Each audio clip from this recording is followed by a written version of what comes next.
Saji Jacob United Christian forum പ്രതിനിധി ഇപ്പോൾ telephone ലൈനിലുണ്ട്. Shri Saji Jacob, ഈ നടപടി എങ്ങനെ കാണുന്നു? മുമ്പ് ഈസ്റ്ററിന് അവധി ഉണ്ടായിരുന്നാണോ മണിപ്പൂരിൽ? മുമ്പും അവധി ഉണ്ടായിരുന്നു. ഇത് മറ്റു സംസ്ഥാനങ്ങൾ പുറപ്പെടുവിക്കാത്ത ഈ നോട്ടിഫിക്കേഷൻ മണിപ്പൂർ ഗവൺമെന്റ് മാത്രം എന്തുകൊണ്ട് പുറപ്പെടുവിച്ചു?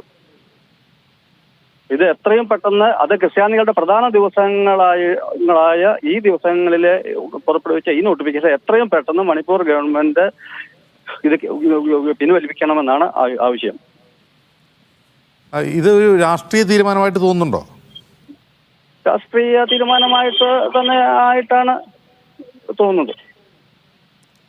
ഇത് സംസ്ഥാനങ്ങളിലെല്ലാം ഈ വർഷാവസാനം മറ്റു സംസ്ഥാനങ്ങളിലൊന്നും ഈ ഒരു നോട്ടിഫിക്കേഷൻ വന്നിട്ടില്ലല്ലോ.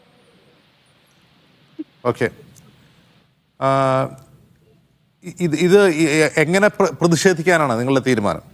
ഇത് ഒഫീഷ്യലായിട്ട് ഇപ്പൊ ഉടനെ ഒരു പത്രക്കുറിപ്പ് ഇറക്കുന്നതാണ് ഇവിടുന്ന് ഡൽഹിയിൽ നിന്ന്. അരമണിക്കൂറിനുള്ളിൽ ഞങ്ങൾ ഈ പത്രക്കുറിപ്പ് തയ്യാറാക്കുന്നതാണ്. ശരി, നന്ദി സജി ജേക്കബ്, വാർത്തയുടെ പ്രതികരിച്ചത്. ഓക്കെ.